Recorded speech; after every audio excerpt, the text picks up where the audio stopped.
Hey guys, welcome back to some more Summoner Duel Survival. It's been a while since I've done one of these, so I won't waste any time, let's jump right into it. For this season, the map is on slopes, and the captain skills are Dauntless, Mass Confusion, and a new one, Impregnable. Dauntless provides the special cooldown charge buff to the captain and nearby allies from turns 2 through 5, while inflicting guard on foes in the same row or column as your captain. Mass Confusion gives the captain 5 additional attack, and from turns 2 through 5, inflicts -7 to all foes' attack, defense, and res, as long as they're adjacent to someone. And finally, Impregnable grants the assigned decoy status to your captain, but only from turns 2 through 5. Overall, it's a very tame selection of captain skills, with not any one of them being particularly powerful. One thing you might have noticed is that all 3 of the captain skills don't activate their primary effect until turn 2. So if your team was heavily reliant on these skills to trigger for, let's say, your assigned decoy to activate, well, you'll be forced to wait a turn.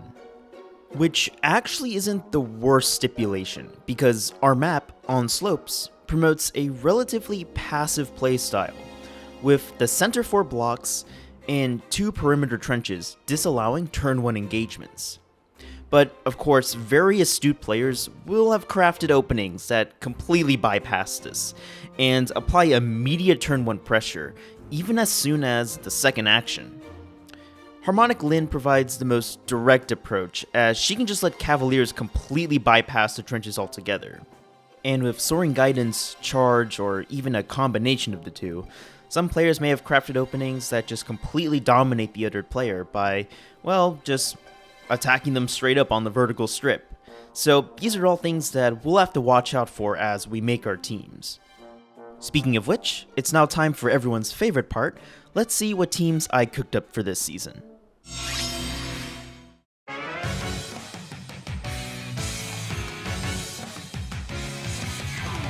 For my first team, I'm running a very unusual composition, mainly because, well, I needed to slot Nerthus somewhere, of course. Who would I be if I didn't run Nerthus in my SDS lineup? Unfortunately, it's been getting increasingly difficult to use her. As more and more nukes get damage reduction piercing, Nerthus relies on that miracle special more than ever. And to proc it consistently, I need some form of special acceleration. Enter Dual Asker. He's by far my best option to help reduce Miracle's cooldown, and his kit is honestly pretty flexible. Because we are using that duo button on turn 1, I've decided to run a Miracle build on him as well, completely opt out of his nuking capabilities for more sustain. Attack res tempo helps him trigger Miracle more consistently by getting past enemy guard abilities, and also helps defensively against enemy specials. Now, the only reason why you would ever run this build is if Asker was made into a far save. Well, we do have that new captain skill to use for that, but Impregnable not working on turn 1 is just too cumbersome for me to consider running, so I've opted to bring Brave Soren. Soren not only provides the assigned decoy status, but he's also just straight up a good nuke. Asker helps him pre-charge Glacies, and with a Brave attack, Soren can shred through almost anything, even the new duo Byleth. I've also given him Defense Res Ploy, which is not better than Canto Control, but it's definitely still useful. The 4th member for this team is Legendary Hinoka, whom I've made the captain.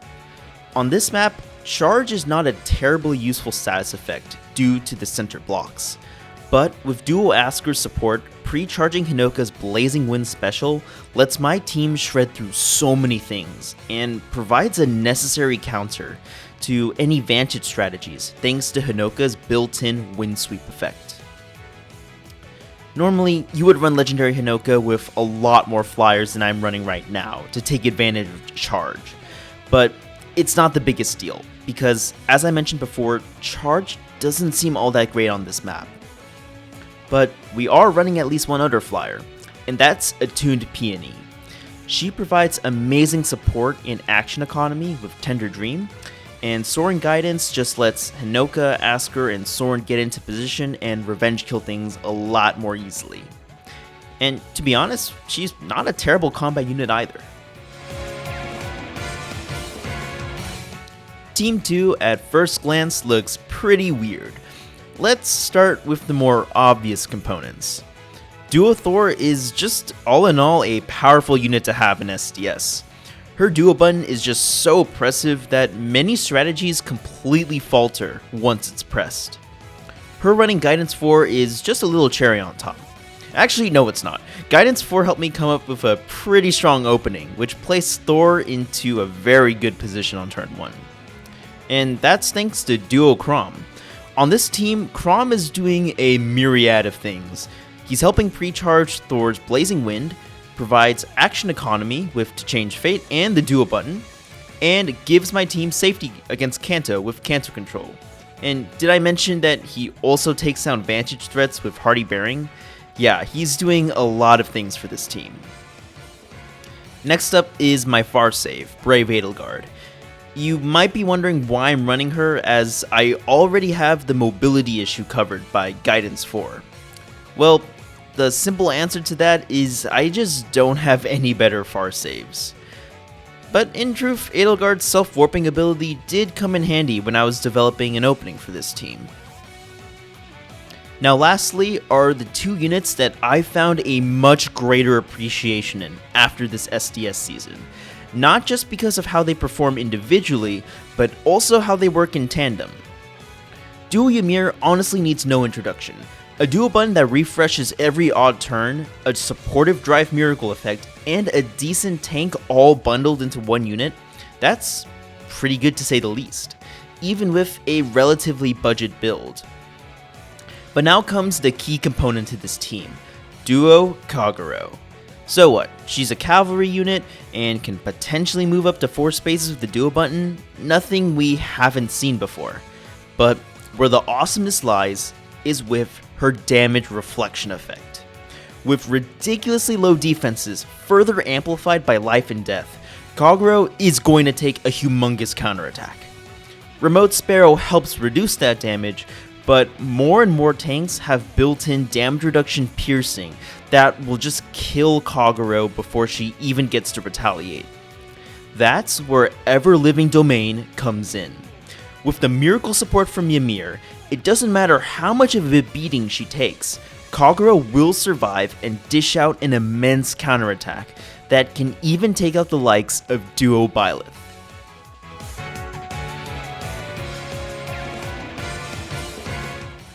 My third team is probably something you've seen a lot in the wild already.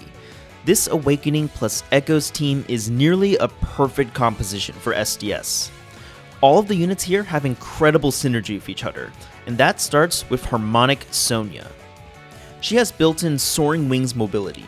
Combine that with Guidance 4, and my team is flying all over the place. But the best part is definitely her duo button, which grants -2 cooldown to allies from the same title as her and Tharja. The unit that arguably gets the most out of it is Harmonic Tiki. With the recent addition of the Special Fighter seal, Tiki can have both Guard, Svalin Shield, and Special Charges to help proc her Miracle Special. It's already reduced to 2 cooldown thanks to Sonya, but with her weapon's Rally Spectrum effect and the Special Charge from Special Fighter, Nukes will have very little ways of not triggering her Miracle Special. Speaking of Miracle, Ascendant Celica, the crown jewel of my account, has seen some upgrades. Flare is the perfect special for her, as it lets her recover above 25% health, allowing Miracle to trigger once again. Not only is she a nuisance if the enemy can't outspeed her or attack her with a Brave Hit / AoE, Celica does do some decent damage, and most units she can't kill normally on her own won't be a problem, as long as she has the support of Harmonic Cordelia. You might have noticed something, and it's that Miracle is a cracked effect to have in Summoner Duels. Sonya is also helping Cordelia pre-charge her Miracle Special, and Guard Bearing 4 lets her tank things decently. You could also run Near Trace here, but from my experience, I've rarely ever needed it. Of course, Dual Strike lets the entire team perform powerful Brave attacks, which are ever so essential to pick up kills. Finally, the captain is Legendary Chrom. With all the support effects being thrown at him from his teammates, especially from Tiki's duo button, he gets a lot of stats. Combine that with Dual Strike and his weapon effectiveness against armored foes, few Far Saviors are surviving against him. He also provides very good action economy with To Change Fate.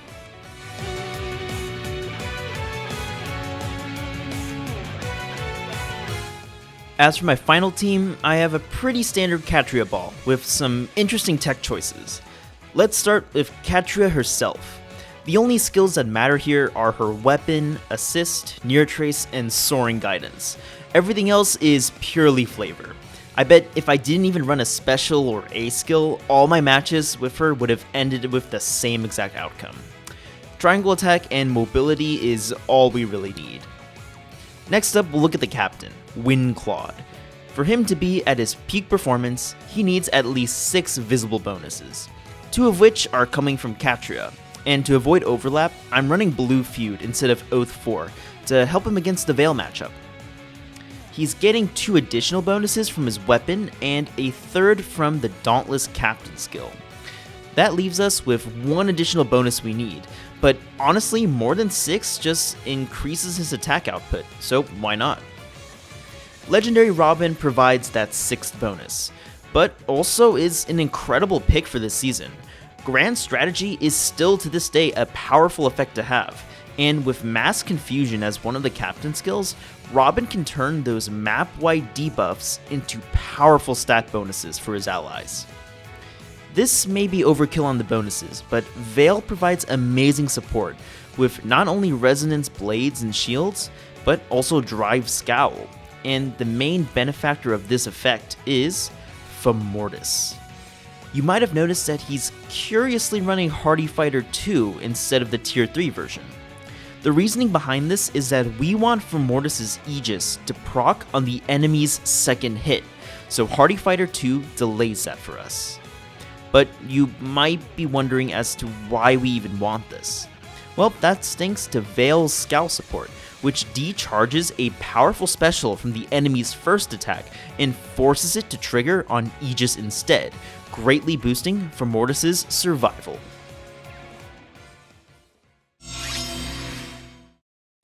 It's time for our first match, and well, these are certainly teams.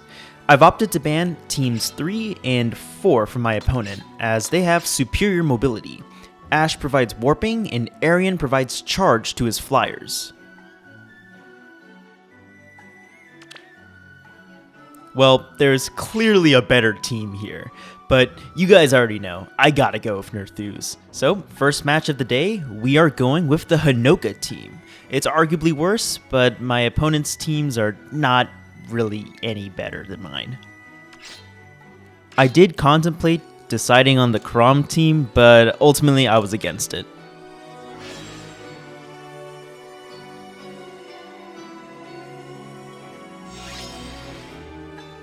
And we have the first move.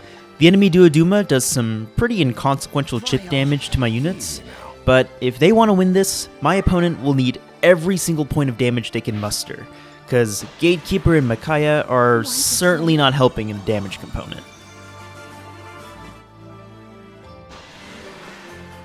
Sweetest dreams. The enemy Duma, as per their opener, has swapped Gatekeeper closer to the center. This is actually pretty big for them, because it prevents my Hinoka from warping in. At least Asker can get into position, but I will need to modify my opening to get Hinoka safely into the zone. Luckily for us, there is one square Hinoka can warp to, and actually, this is a pretty decent position we're in.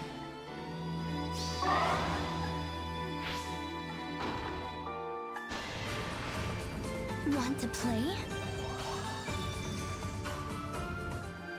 For some reason, my opponent moves Gatekeeper down, and I use this as an opportunity to see if I can snag a kill on their Duma. Luckily for us, Asker has pretty decent firepower, even without an offensive special.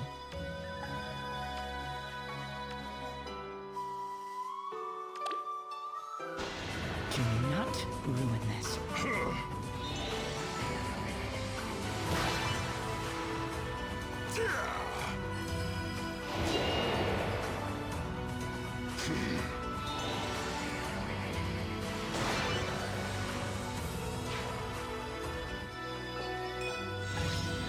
Now that Duma is gone, it's pretty much open season. I can kill their gatekeeper, and now the enemy team really has no way of stopping Hinoka from just warping in and smashing everything. Go!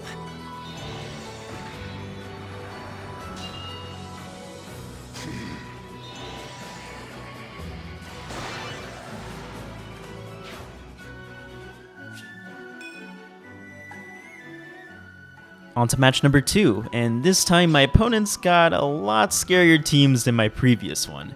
I insta-banned teams 1 and 2 because, well, Harmonic Lind plus Ira is just a devastating combination that none of my teams can handle, and even if Team 1 is bait, Duo Thor plus Duo Chrom is honestly something I don't want to face right now. And no surprise, my opponent leaves my 2 weakest teams unbanned. I think Team 4 is the best pick here because I don't think Hinoka and Arthuz will be able to bust through the threats on the enemy teams, and I just kind of need Katria for this.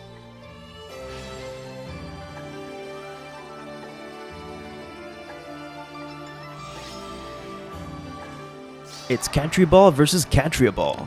And even though Katria isn't the most exciting unit in the meta, it is interesting to see how diverse these team compositions can be.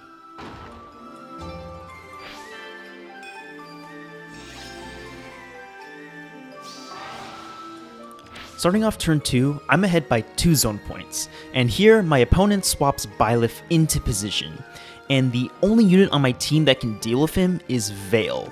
So, the plan is to get Veil closer to the action so she can deal with him. Here we go. Count on me. I use Katria's Harmonic skill to stall because the enemy Hell still has her action, so it's not entirely safe for Veil to go in yet. However, this does kinda suck because Katria is my only duo unit. Later down the line, I won't be able to stall with any more Harmonic skills.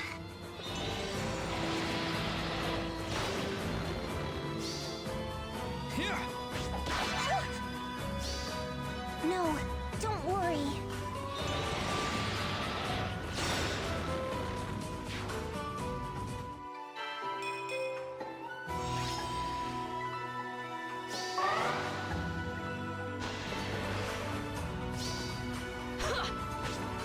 So I am a defect.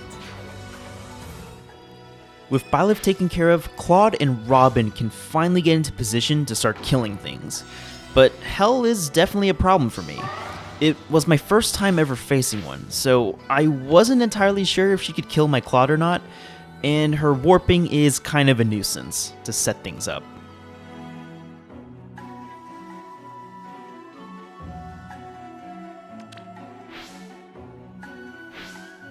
Hell moves up a tile and definitely makes things awkward, but I do have a couple of options here.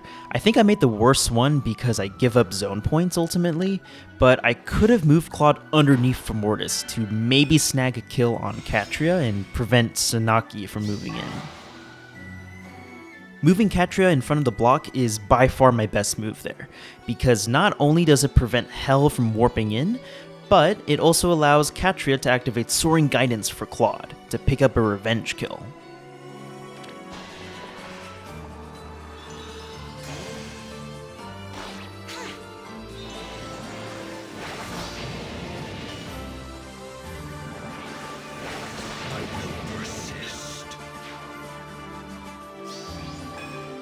Okay, let's pause for a moment. Sanaki just killed my Formortis and is about to retreat. Thanks to Soaring Guidance, Claude can reach everyone except for Hell. So, let me ask you this, what is the best move here? If you said Sanaki, you would indeed be correct. Sanaki has a duo button that allows her to act a second time after attacking, and even if we attack her with Claude, Claude will be able to activate Deep Star, which will allow him to survive against Hell no problem, which is exactly why I made the worst move possible.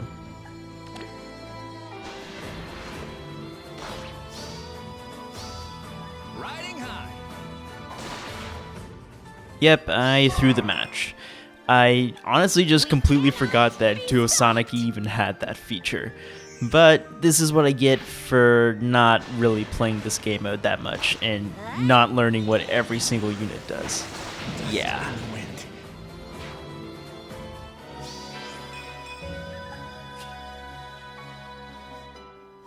For my third opponent, we don't have some particularly meta compositions, but there's definitely meta units here.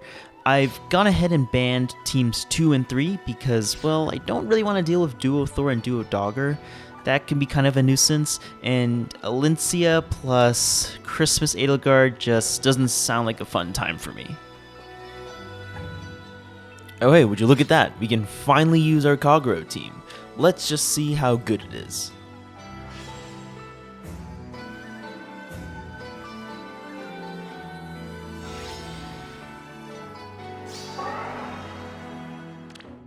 Chrom repositions Thor, and this is a pretty powerful spot for her, as it lets her span the entire zone with her duo skill.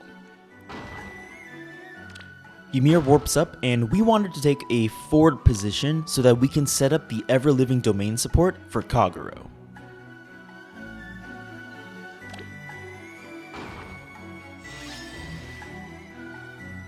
My opponent has the first move, and strangely they advance Corrin, but it didn't really matter what they did because Kagero had many avenues of attack, whether that's being swapped in, the duo skill, or to change fate.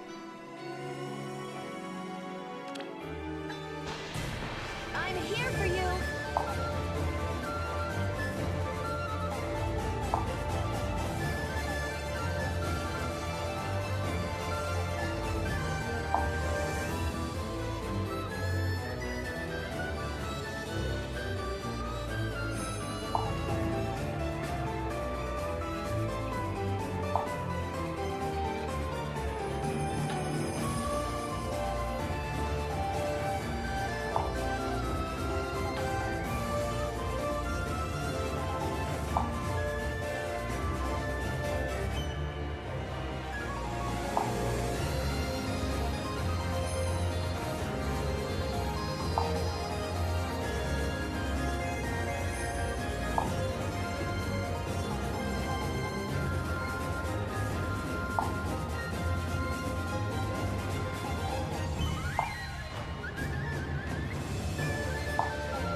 We've sealed Your fate!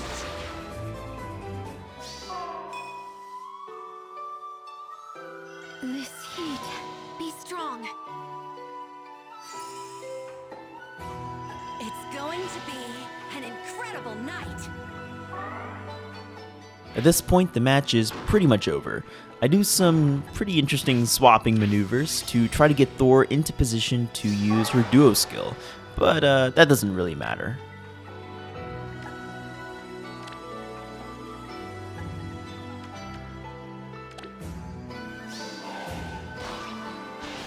Don't forget to oil up.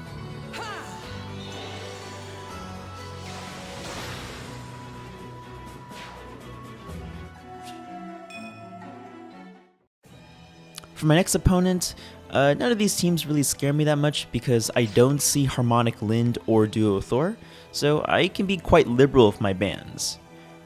Here you might notice that I was kind of on the fence of banning Team 2 or Team 4. I ultimately chose to ban Team 4 because it had better action economy with Brave Chrom. I'm left with teams 2 and 3, and while I would go with Legendary Chrom, I do want to give Duo Kagero the spotlight here.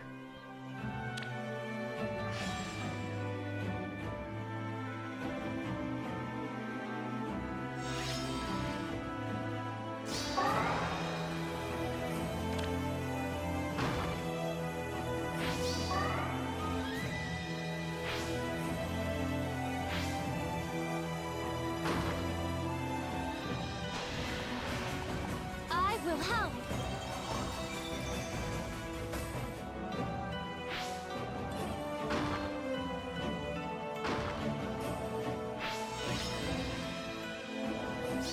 My opponent uses Azura's Harmonic skill to stall and scope out what I would do. And my plan is to break the bottom right block with Ymir, so that Kagero has an open path to kill Gatekeeper, their captain. She can't reach him right now even if I break the block, but with the duo skill, I can increase my effective range and snipe Gatekeeper that way. But my opponent actually quickly realizes this and repositions Gatekeeper away with Solace. You can do it! Now that Solace has used his action, he is no longer stalled, and after being refreshed, he can go in and kill one of my units. Now, I'm not entirely sure if he can kill Ymir or Edelgard, but I used Duo Thor's skill just for safety measures.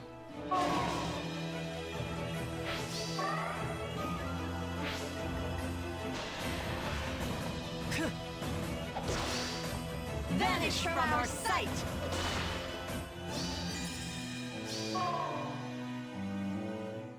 Erica breaks the block, and that makes the map extremely open, which is not great for me as Erica can easily go in and kill Kagero. Unfortunately, Kagero is just not fast enough to kill Erica, so I'm forced to do some trading here, starting off by killing their Hinoka.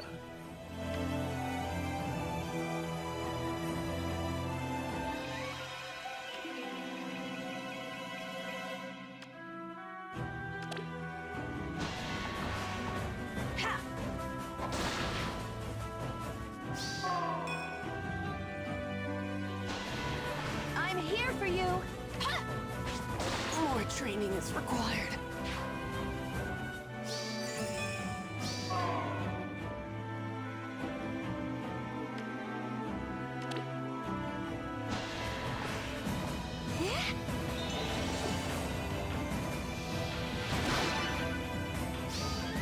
Have a lively summer!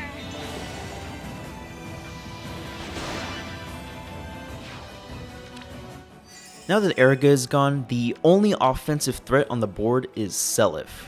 Thor does greatly neuter him thanks to stall, so he is extremely reliant on Azura to help him accomplish, well, anything. This heat. Be strong.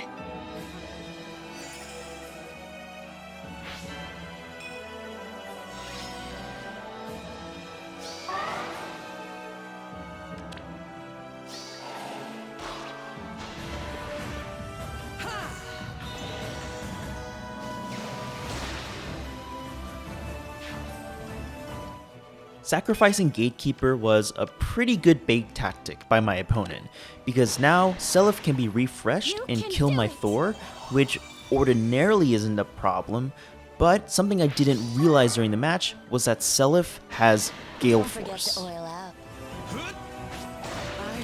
This heat.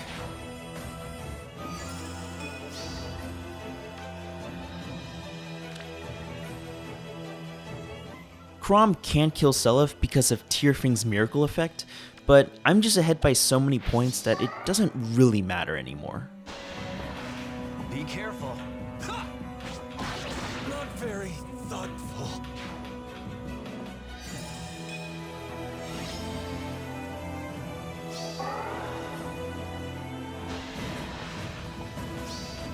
Enjoying the weather?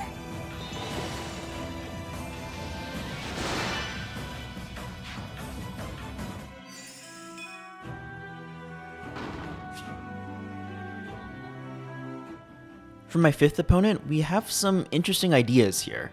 I suspect Team 4 is near save Legendary Solace, whom I don't really think I have great answers for on all 4 of my teams, so I banned that one. And then I decided to ban Team 2 because of Duo Thor. Again, because there's no Harmonic Lind, I do have an extra ban I can be pretty liberal with. Okay guys, let's not get too crazy here.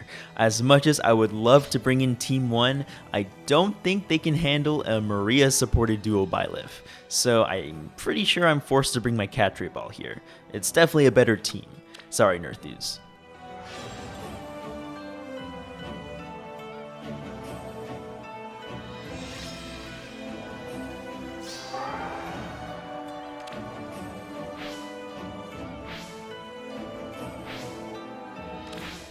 My opponent has a very aggressive turn 1 opening, but Hinoka does not have triangle attack just yet. She still needs one more ally, so we can move for Mortis safely in.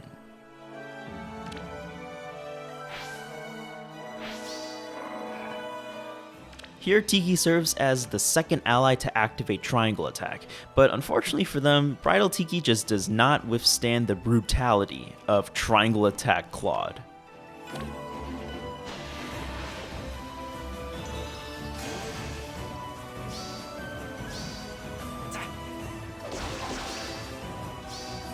Better move.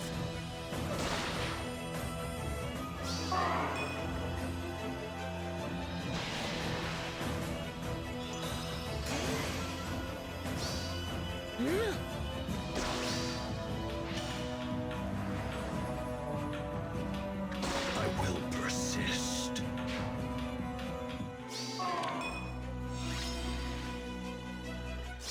With Hinoka anchored in place thanks to Kanto control, Claude can simply kill her, inflict gravity on Chrom, and Kanto out of the way of Catria's attack.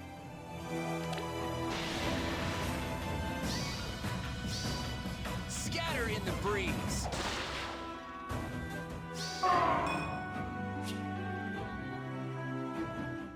Match number 6, and there are definitely two teams that are much stronger than the others. Team 2 has Duo Thor, which is always annoying to face, but Ninja Cersei with Fallen Maria can be deceptively tanky. And then Team 4 has Fallen Byleth and Legendary Ymir, which is a pretty strong combination to say the least.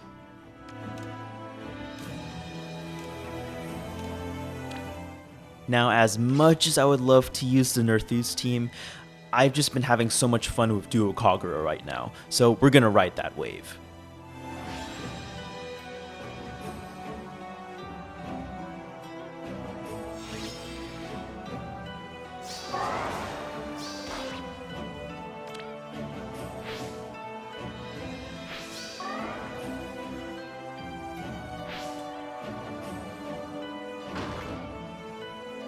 Despite how unthreatening my opponent's thematic team is, it's actually a decent opening.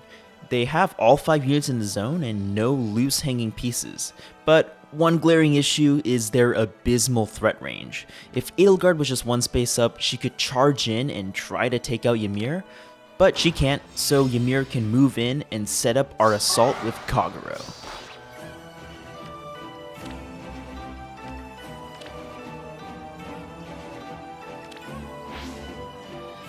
Like 2 peas in a pod. Almost done. Let's be quick.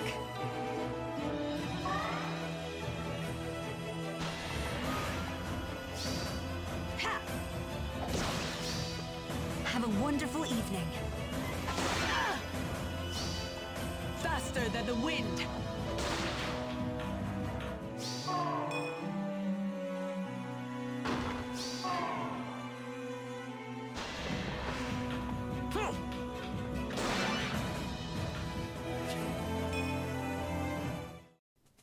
Initially, I want to ban teams 1 and 4. Team 4 because of Duo Thor, but it does lack firepower, but Duo Thor is just still that oppressive. And then Team 1 because Claude and Plumeria is actually a really potent combination.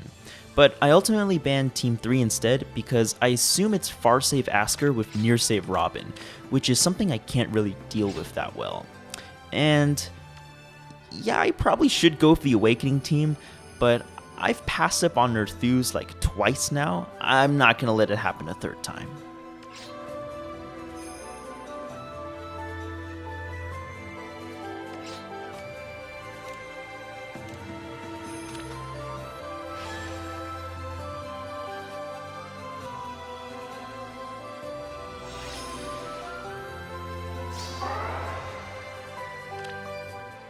Happy New Year.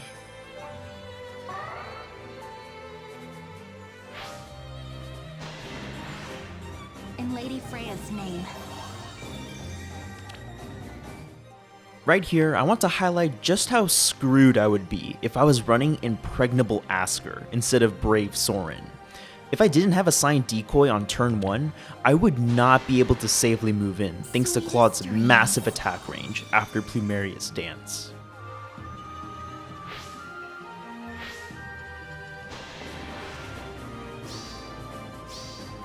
This'll blow you away. Alas and alack. Asker's done his job, so I'm fine with him dying to Claude here, but now I have to make the decision between killing with Hinoka or Soren. I ultimately choose Hinoka because of the extra point I'll get from a captain kill.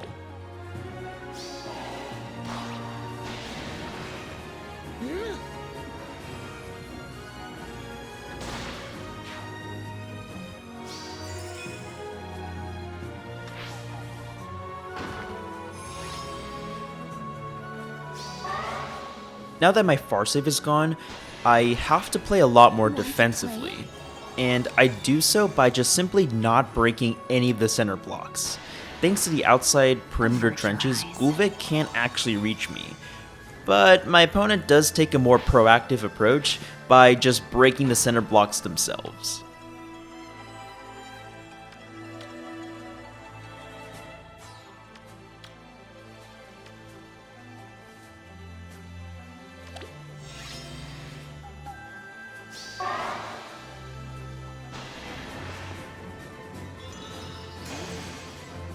Sweetest dreams.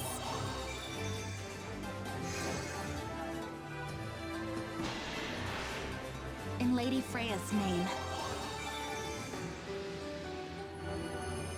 Now that the floodgates have opened, I'm just trying to open up some more space so that I can counterattack, preferably with Nerthus, if they ever decide to go in.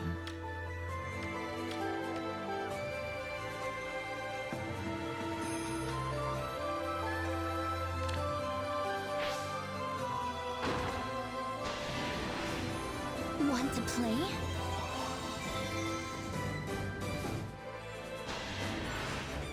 Avert your eyes.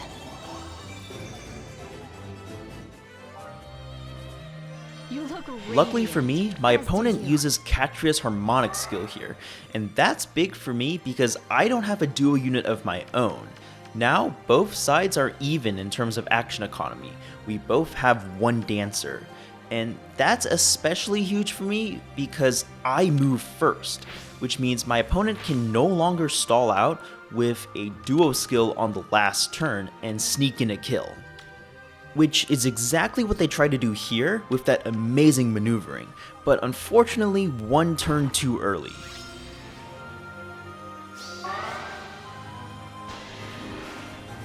Sweetest dreams.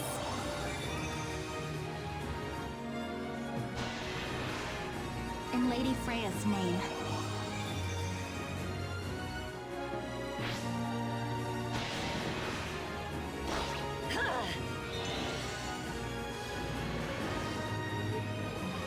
I was calculated. Gulvik takes out Soren and can act a second time, but Nerthus is just the GOAT.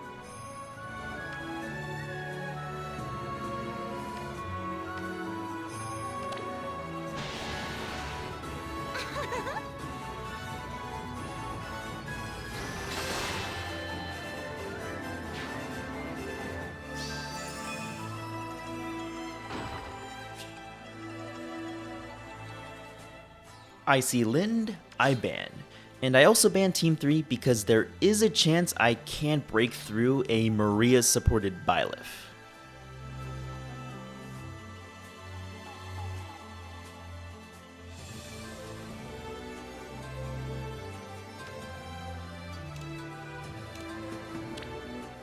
Okay, given how close that last match was, we are not using the Nerthus team anymore. Let's just play it safe and use the Broken Awakening team.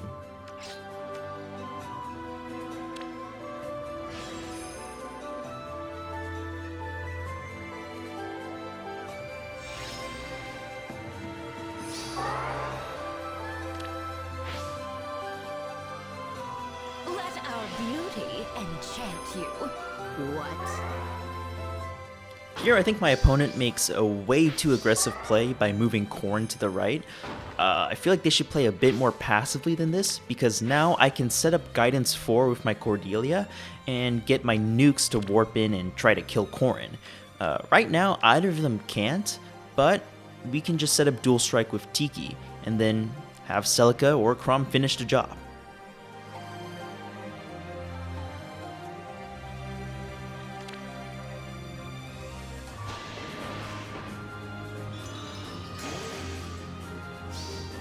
I will protect everyone!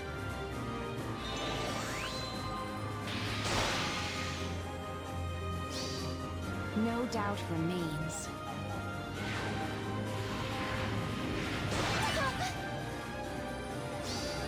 With Milla's strength.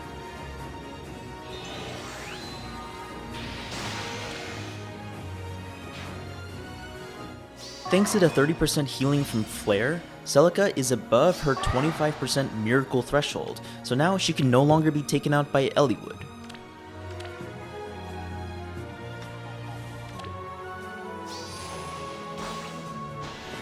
You can do it!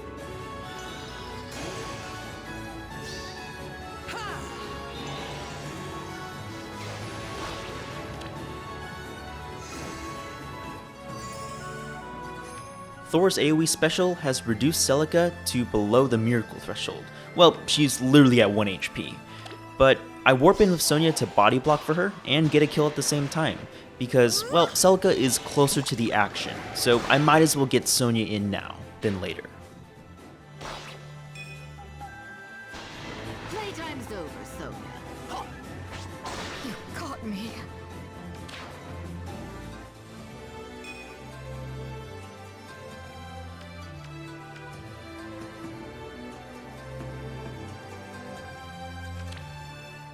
They may try as hard as they might, but there's just no recovering from this position from my opponent. I just warp in Chrom, they use Thor's duo skill, but it just doesn't matter at this point.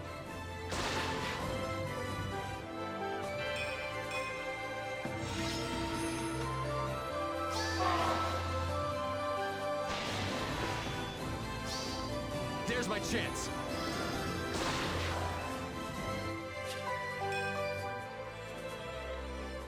Time for the penultimate match. Well, assuming we win this, of course.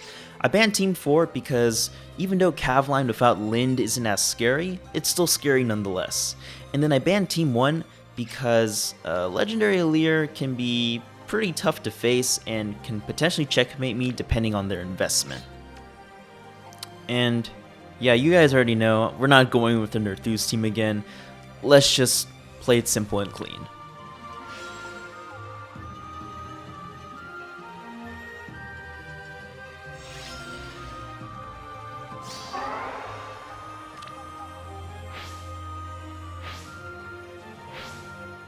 My opponent has Farsave Asker, which, as you saw in the previous match, does not do that great against Claude. And my opponent quickly realizes this, I think, and they just surrender here. You know, we'll take it. Time for match 10. And against these platinum level players, I kind of just ban the teams with the most duo units. There's not really much to it.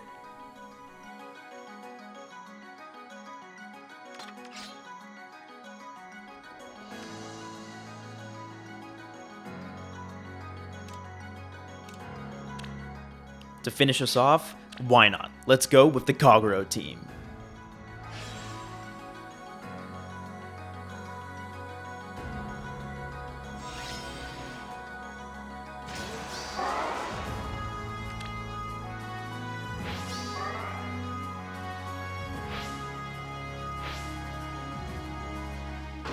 Because my opponent has no form of warping, we can safely get Ymir into position to let Kagero do her thing.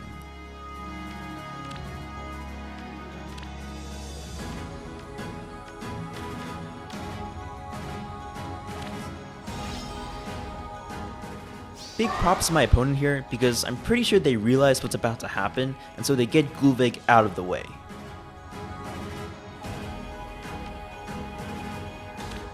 Unfortunately for them, Gulvik is now way out of position, and I can just move in my units closer. Indeed.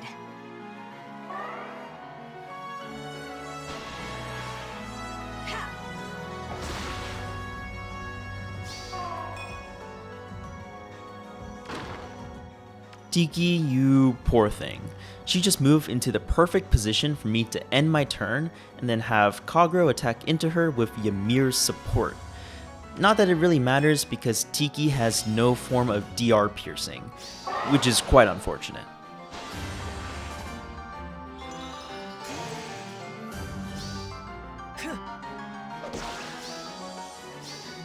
I'll protect you all.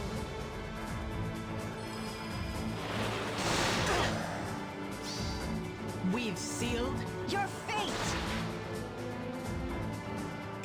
Aeter repositions Bylefin, and I respond by repositioning Kagero out with Chrom. And that's definitely something that the Bylef does not want to see, a Hardy Bearing Seal Duo Chrom with Deadeye Precharged.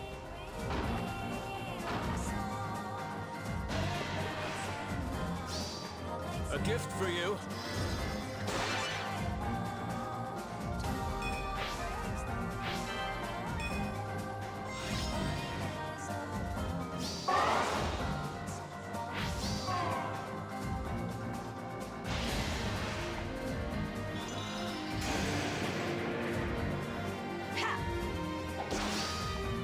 vanish from our sight.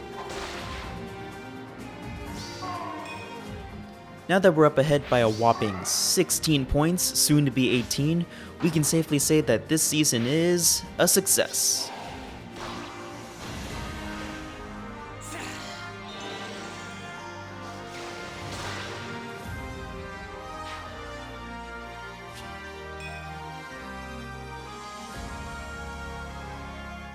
This SDS season, Kagero was definitely the MVP, and I was really happy to use her. I hope you guys enjoyed the video, and stay tuned for more Summoner Duels shenanigans.